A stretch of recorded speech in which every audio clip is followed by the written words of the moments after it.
advantage when he has his champions and when the game is still in play, 20 minutes onwards. I think he's a great individual player. So let's see who gets the ball. Okay, we've got Nocturne, Lee Sin, Varus, Renekton, Senna, and Gwen. Sorry, we ain't going to get no Gwen this game. All banned away. First pick of the draft. Oh my goodness, 100 Thieves must have watched the MSI Finals. They know exactly what they picked 5 games in a row. It's the Udyr. Run and stun. Job's done. Great pick, especially if you want to solidify strong 2v2. And I'm expecting that he's going to try and work with Abbeddage and Ssumday a little bit more. I want to see what those picks are. Blue side, we'll see if he can get counter pick.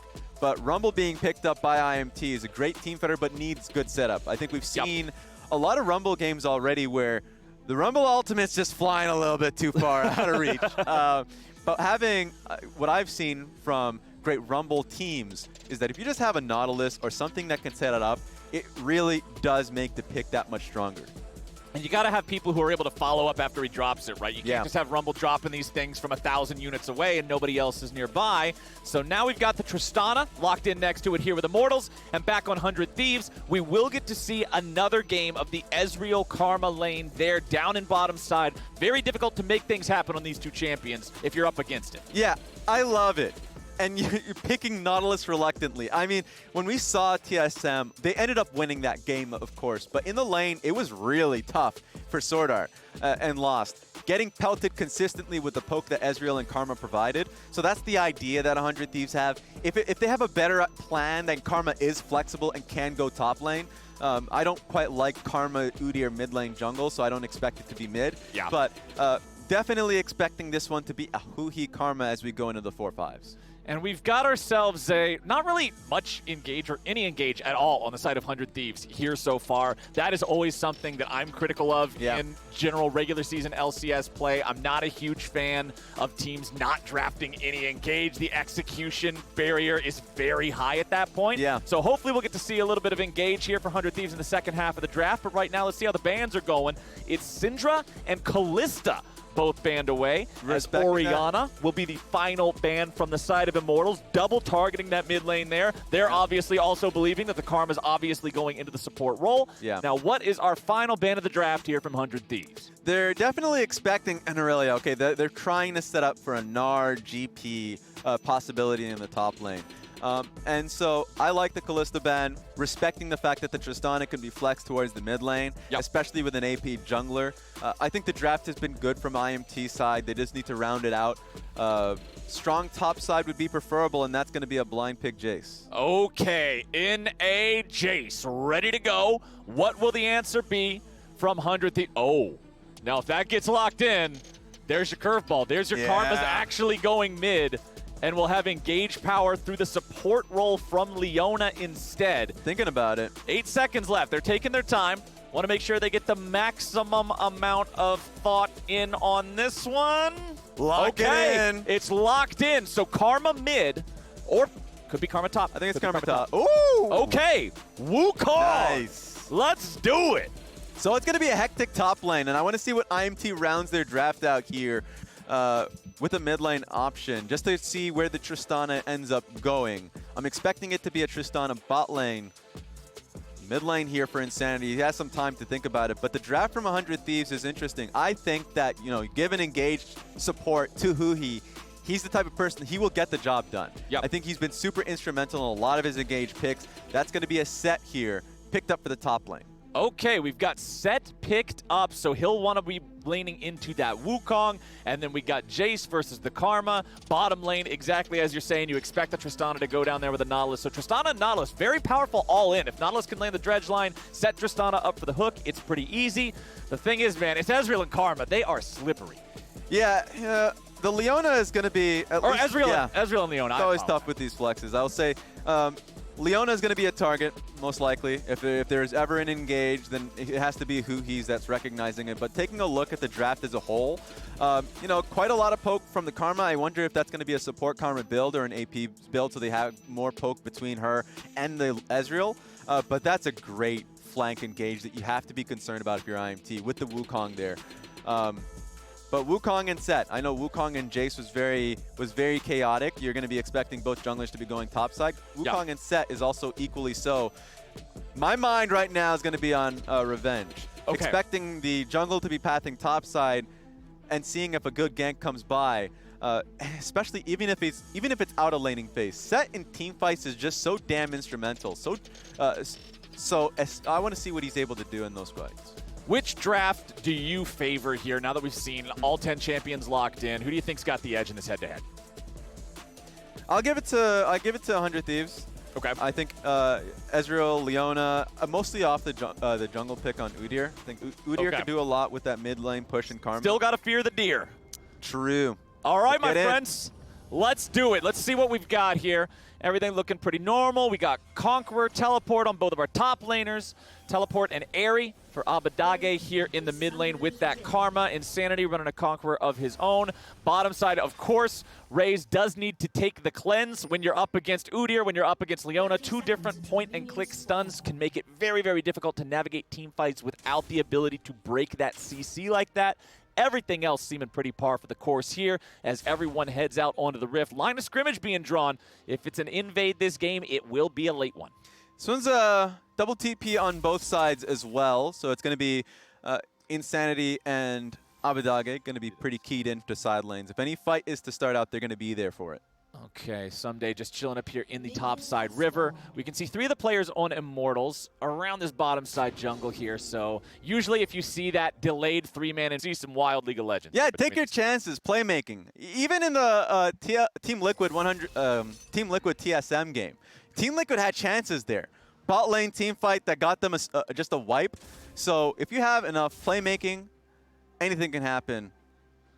Okay. Just the defense on this one. Rumble, of course, really early on, weak to invade. So nice to see Insanity just taking a check if there is a late invade coming through. Yeah, that's one of the things that we saw at MSI, right? One of the ways that teams started to punish the power of Rumble and how his clear works. Rumble does have to take the W at level 1. When he does that, well, you can invade him pretty easily, and what's he going to do? Turn on his shield and run away? That's just about it. So no invade this time around. Immortals are able to get their jungler off to a solid start. We'll keep an eye on how things go in this bottom lane because, again, we want to compare this to the Ezreal in the previous games that we've seen and how well he can do in this lane and how accurate that poke can land.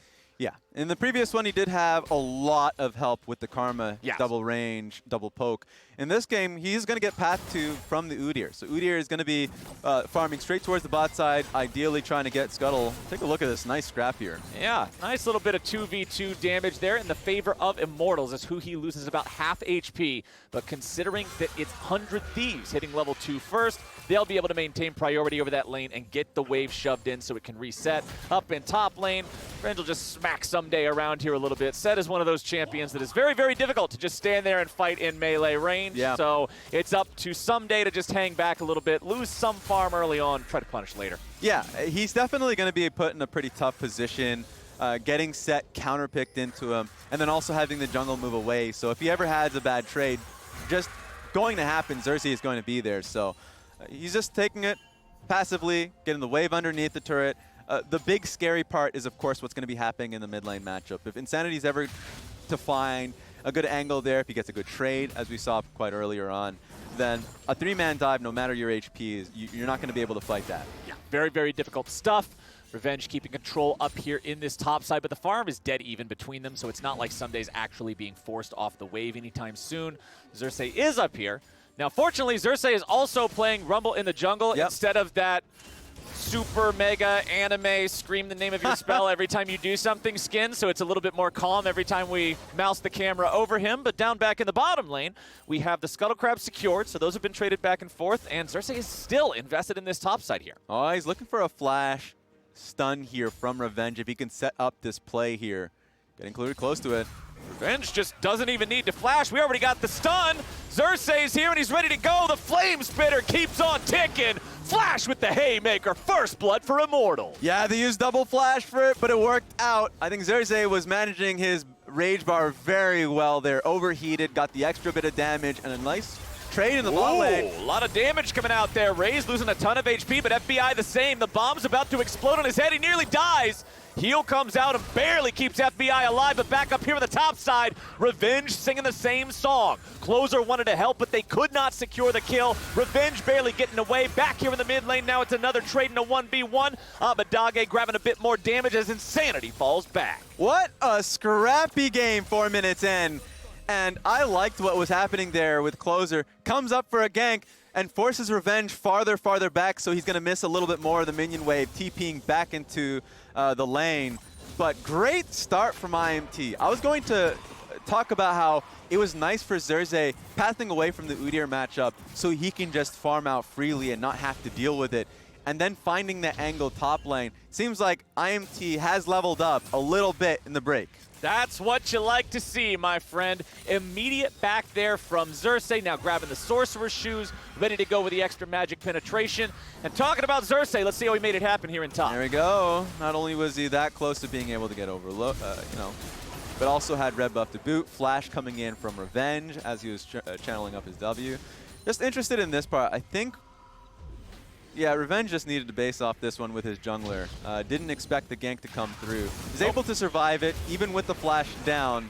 So it's not too damaging, but lost a bit of the minion wave as Udyr was chasing him to his second turret, so that happened. Very good placement on the face breaker there. If he didn't stun both of them, he was dead on that and really ends up being able to punish Closer's flash there, just getting back, getting that flash, not being punished super heavy for it, and Revenge is right back up in top side, keeping that wave shoved in. No focus onto the dragon here yet. I had a bit of an error on my screen, but now we're right back into the game. Here we go. Insanity trying to stay alive, but it's a three-man play here in the mid lane. They grab the kill. Closer taking the credit as, oh my goodness, that's not what you wanted to see, but there's the follow-up. Destiny starts it off, and the rest of the team is ready to go. Now they'll continue the chase onto Abbeddage. Revenge grabbing the kill there, and they end up getting the 2-for-1. Down here in the bottom side, the violence continues as Raes guarantees that he shoves in the wave. That was an optimistic gank from 100 Thieves on towards Insanity, and his dying breath gets a lot of damage down to help support the Xerxe and Destiny coming through. So overall, love this from IMT, able to just block the plays coming through. Taking a second look at this one, yeah, basically a tower dive. Damage going down on towards Huhi, so when inevitably Destiny does come, a little bit of spaghetti over here. Great tethering in with the Rumble ultimate. The auto from Nautilus able to keep him in the carpet a little bit longer and also get the kill on Abbeddage. Good stuff from Immortals, man. Hey, you said you wanted to see a team that did well in the first 10 minutes. A team that was able to make some plays and set things up, and that is exactly what we're getting here so far. Huhi's about to just explode, and the money goes over to Raes. Well, just a great timing here. Also had the control ward to just mask it, so not only are they going to be able to get that kill, Dragon immediately afterwards. This is looking like a refined IMT. You have to watch out, FBI, because we all know that the jungler is in this area, so he's just going to keep it a little bit further back from the turret. Destiny with that Hex Flash, just in case they wanted to get a little bit saucier, but nope, instead they will fall back over to the Drake. Yes, Xerxe can solo this one down very easily, but bringing over Destiny just guarantees that it's 100% safe. First Drake of the game secured at 8 minutes. Not exceptionally quick, but not terribly slow either. And just as a confirmation, was wondering about the Karma build. It's going to be a Bandle Glass, so regardless, it's going to be a supportive build from the Karma. Right. So the DPS from 100 Thieves side will drop off as the game goes on. IMT should be pretty comfortable in terms of how they're scaling with Rumble, Tristana, and the threat from the Jayce. So just a kind of a concern from me with 100 Thieves have been playing out this early game.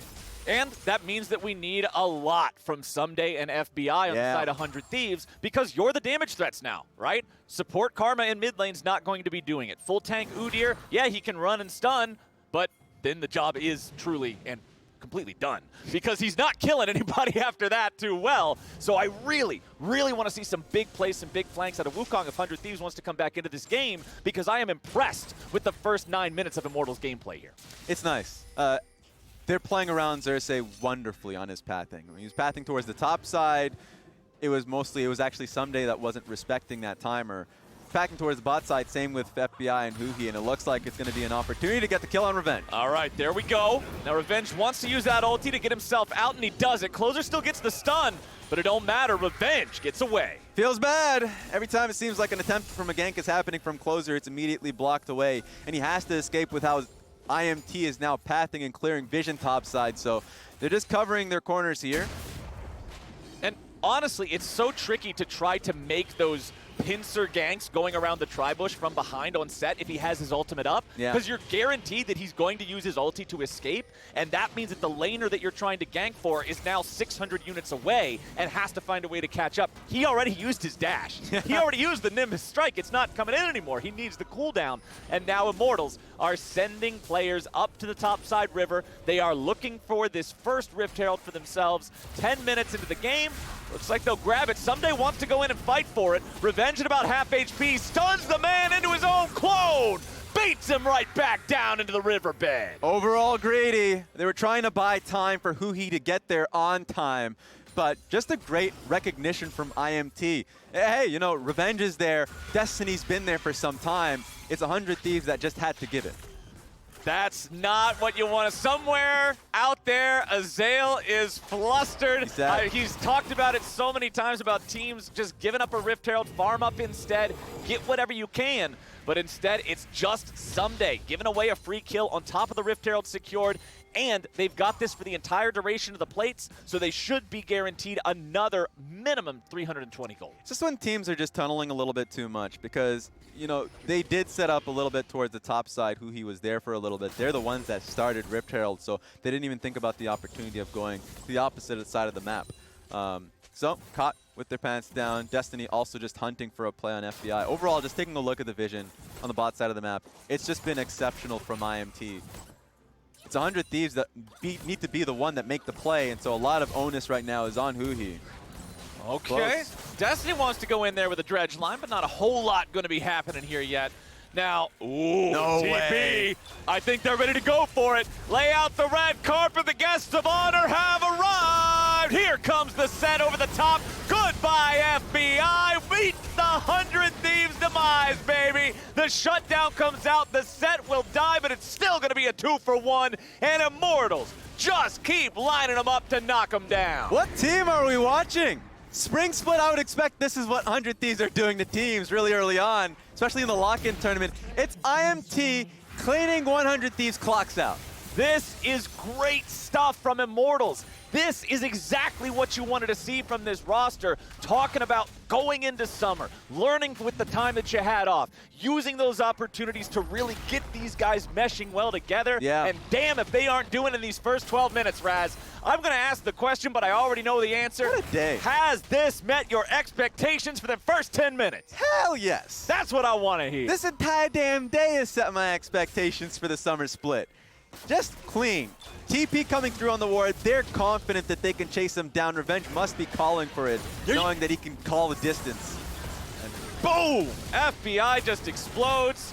Revenge is there. Yeah, he gets the Haymaker shield. Problem is that tower's not just warmed up. That thing's hot. Yeah. And that means that even the boss has to go down eventually. But man, the plays that Revenge is making... Oh my god. Revenge is not only doing a great job avoiding deaths from Closer's ganks by good use of the face breaker and the ulti, but he's also rotating around, helping the fights down at the Rift Herald, helping these plays in the bottom lane. I'm loving what we're seeing from this guy in this game. Yeah, I mean, he's set up to succeed. Not only were they pathing towards him initially, he has a good matchup for himself, and so every time he's getting the push off, he's walking towards that side of the map. I also think they're really in tune with TP advantage when they have that, when they're dealing against that, and so they're playing safely around that. So overall, fantastic from IMT. Now we're going to be looking to see if they can remain, keep the lead that they do have. Yeah. But I'm liking it because so far, they've done a great job sitting in their own vision. When they were in that bot side jungle, just chilling out, waiting for the wave to get cleared out, and also for the dragon to come up, I thought they were playing a very respectful game. So this is a completely different IMT than we saw in spring. And 100% kill participation on Xerxe so far. Feels I good. really like the fact that this is the guy that you were looking at to say, Here's how you win the early game. Here's how you stabilize. Here's how you have a strong foundation to build that house that we want to see this team be able to build. And there it is, man. The Rumble doing so much work here for this team. So now I have to pose the question to you, Raes. Hit me. No, wait, hold on. Give me a second. Someone's about to hit Ssumday. This might turn into a real bad time for Mr. Ssumday. We got a lot of bodies in that top side 100 Thieves jungle. Okay, Hands that's up. Scryer's plant doing a lot of work there as Huhi's going to see these guys waiting to set the trap. The collapse is coming. I don't know if they still win this, though. Dredgeline goes out. Raes goes in. Won't find a whole lot off of it. FBI tries to trade with him there, but Raes doing a good job sidestepping most of the skill shots here for now. So 100 Thieves is hemorrhaging this early game. They are already down 3,000 gold. It's about to be even more. That's the second turret of the game going over to Immortals. What is the game plan for this 100 Thieves roster to stop this, to somehow put a bandage over this? Yeah, going back to the comp, a lot of the times playmaking is the answer, but they do have that in Leona and in the Wukong. You just need the damage to follow up, which goes back to the draft. I think they're, regardless of the result happening in this game, they're going to go back and reevaluate the fact that they have support karma with an Udyr. I didn't like it coming into the game, but I'm always interested, especially with a new patch. And if they're playing heavily towards bot lane, if bot lane can get a heavy advantage early, that just hasn't happened. And so IMT definitely are going to feel ultra confident overloading this side of the map if they want to. When they were sitting in the top side blue buff pit, and they were just caught, they're like, okay, what are you going to do about it? It's like, you're going to walk into us? We could take this fight. Destiny was willing to take the hook. So it's the same thing in this positioning. They just need to get a ward in this line bush here that Revenge is sitting in. Clear that one out. Okay, here comes your Shirelia's activation. Very powerful engage tool there, but it just can't do it. You're trying to engage on champions that can get away, and it does not work. 100 Thieves, yes, they're starting to get these items online. We've got 2 different Divine Sunderers, as well as that Shirelli is there for Abbeddage that you just saw the attempted use of, but they still couldn't get the engage on Immortals just yet. And if you're going to look for an engage on a champion, I think Rumble, Jayce, Tristana, checkmark, great. You can probably get enough damage to get a kill on them. Sett, different conversation. No, not Sett. You're probably setting up for a good team fight. Sett. You don't want to touch that champion. No, sir. So, they were thinking about it, realized that it would take too much time, and walked away from it.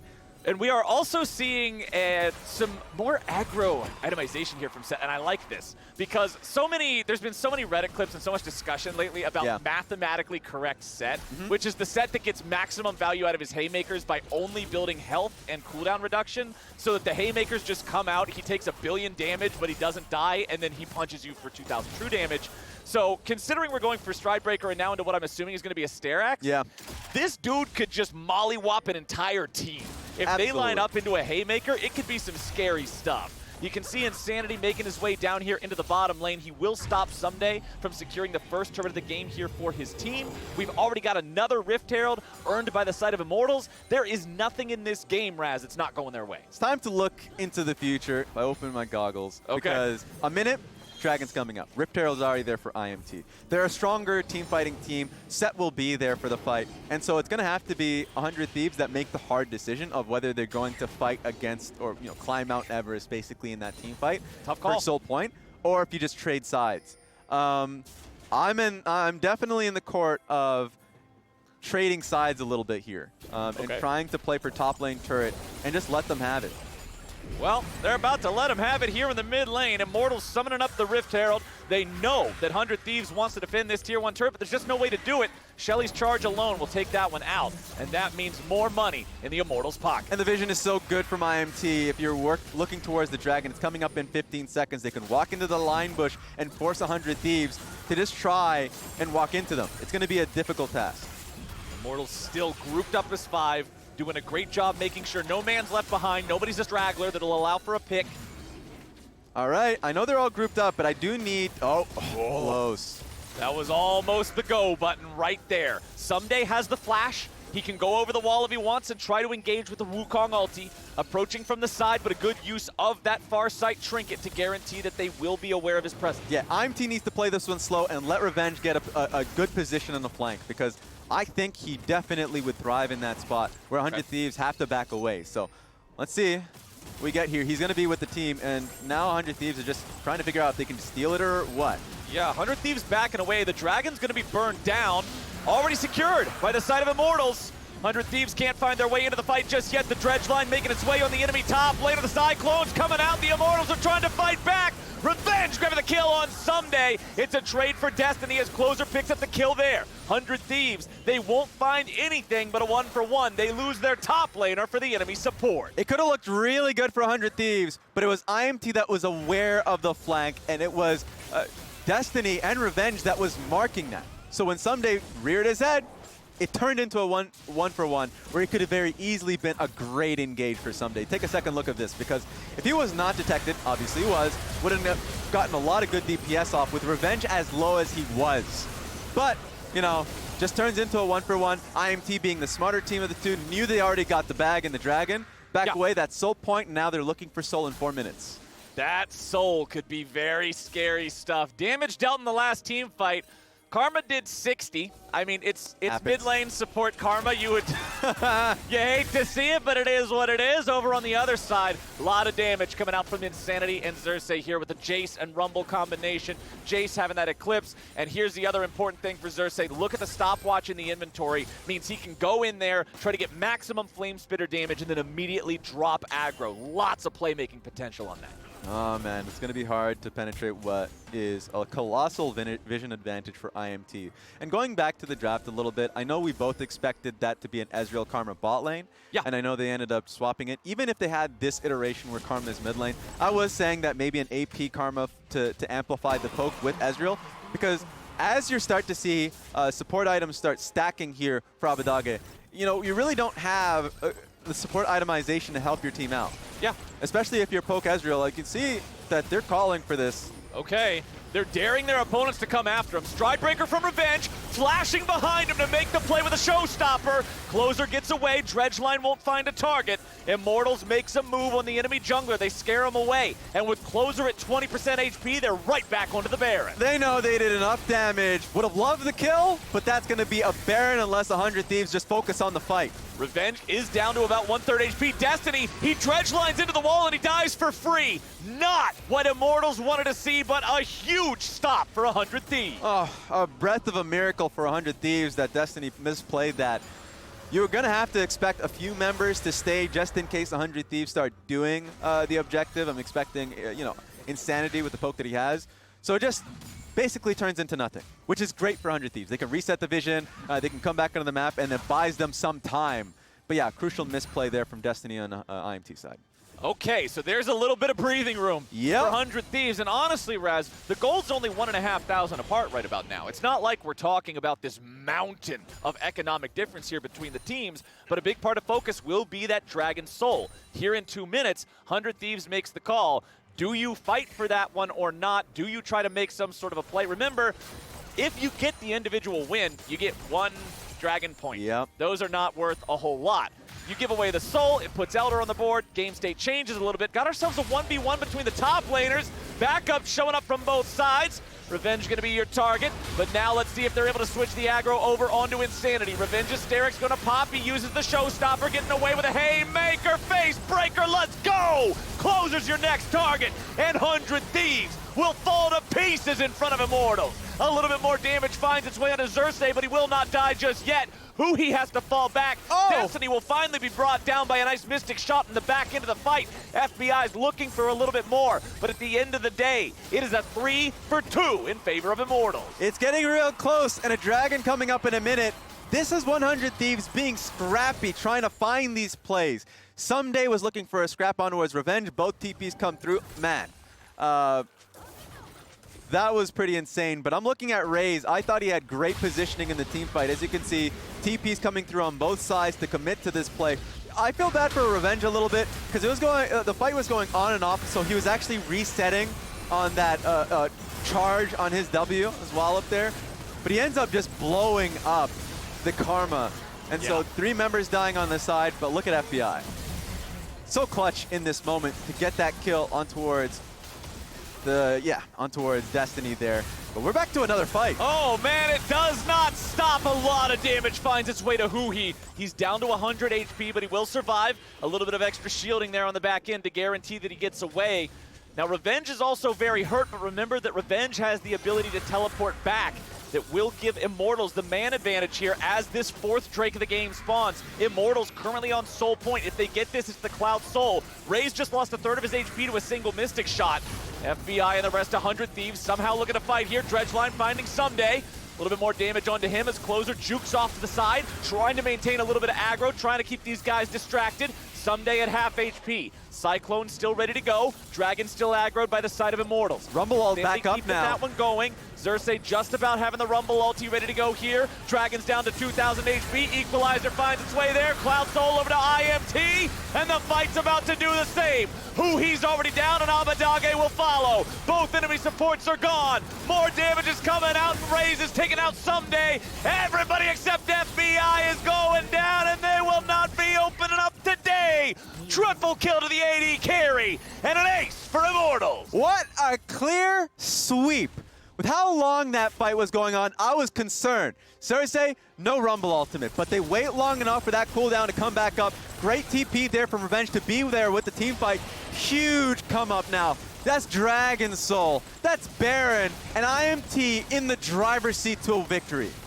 Dragon Soul, Baron, and a gold lead that now is a mountain of economic difference between these two squads. With the 300 gold per person from Baron, that will jump this up to over 7K for Immortals just 25 minutes into this game.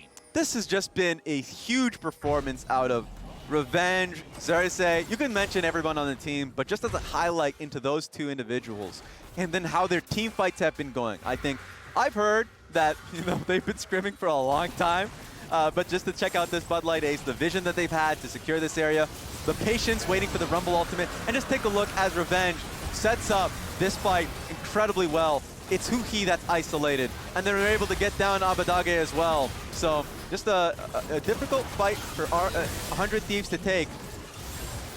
FBI trying to make the best of it, just get squashed. Yeah, he tried to go in. There were a couple players at low HP. Maybe if he pulls off a miracle and kills all 3 of them, they can't get Baron. Yeah. But there's no miracles here today. Not for 100 Thieves, not yet. 7,500 gold lead is exactly what Immortals have, and they're looking to take it even further.